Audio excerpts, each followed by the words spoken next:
চলেন জানাজায় যাই।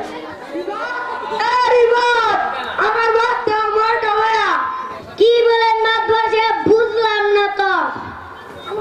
আমার বাচ্চা মোটা হয়া তুই নিজেও ফজরের নামাজ পড়বি না, আমাকেও সাহায্য করবি না। আমার বয়স হয়েছে, তোর কেউ বুঝিস না। এই যে আপনার বদনাম মোরাটা। ওই এই যে তোকে ট্রান্সফার দিতে মানা করলাম, শুনলি না। মা বাবার খুঁজতে নিবি না, ফেসবুকে টাকা খরচ করবি। তুই তো জানিস না আমাদের পর কথা না বলে ঘুমিয়ে যাওয়া সুন্নাত। যা গরুকে গাড়িস আর খবরের নামাজ ফজরের নামাজটা পড়িস। জি আচ্ছা মাতবর সাহেব। আসসালামু আলাইকুম মাতবর সাহেব।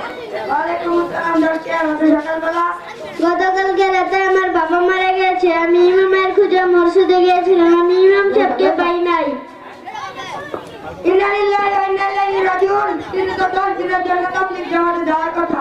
তাহলে আমার বাবা জানাজার নামাজ পড়াবে কে? বাবার জন্য ছোট ছেলে পড়ালেই ভালো হয়, আপনি পড়িয়ে দেন। আমি জানাজার নামাজ পড়াতে জানি না। আমরা জানি আপনি এমএ পাস। আপনাদের ওই পাশের ভিতরে কি জানাজার নামাজ শিখানো হয় না? স্কুল কলেজ বিশ্ববিদ্যালয়ে জানাজার নামাজ শিখানো হয় না। তাহলে একটু ভেবে বলছি কি করা যায়।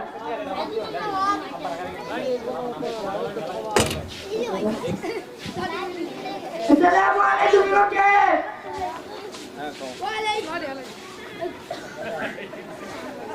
ওয়ালাইকুম সালাম মাবরুর সাহেব। আপনি কোথায়?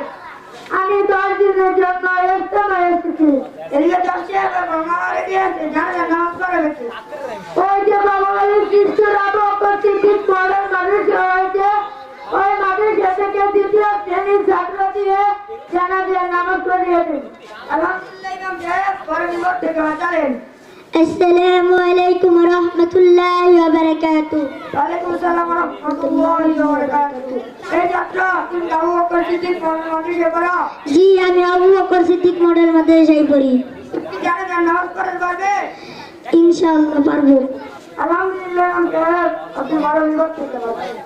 পারবে বাবা? তুমি আমার বাবা জানাজার নামাজ পড়াতে? জি জি, আমি আবু বকর সিদ্দিক মডেল মাদ্রাসায় 2য় শ্রেণীতে পড়ি। আমাদের সিলেবাসে কুরআন, হাদিস, দোয়া, জানাজা ও জুমা ও হাতের লেখা সব কিছু শিক্ষা দেওয়া হয়। এর পাশাপাশি বাংলা, ইংরেজি, হাতের লেখা সব কিছু শিক্ষা দেওয়া হয়। আমি আধুনিক শিক্ষা এত বড় শিক্ষিত হওয়ার পরেও আমি আমার বাবার নিজের প্রয়োজনীয় জানাজার নামাজ পড়াতে পারলাম না। বাবা, তোমাকে ধরে কথা দিলাম, কালকে আমি আমার নাতিনকে ভর্তি করে দিব। আমি আমার সব নাদিনকে নিয়মিত ভর্তি করে দিব। তারপর তারা যদি কেউ ইঞ্জিনিয়ার, ডাক্তার, কর্নেল, এমনকি দেশের প্রধানমন্ত্রী হয়, তারা যেন দাদু জানাজাটা করাতে পারে। চলেন জানাজায় যাই।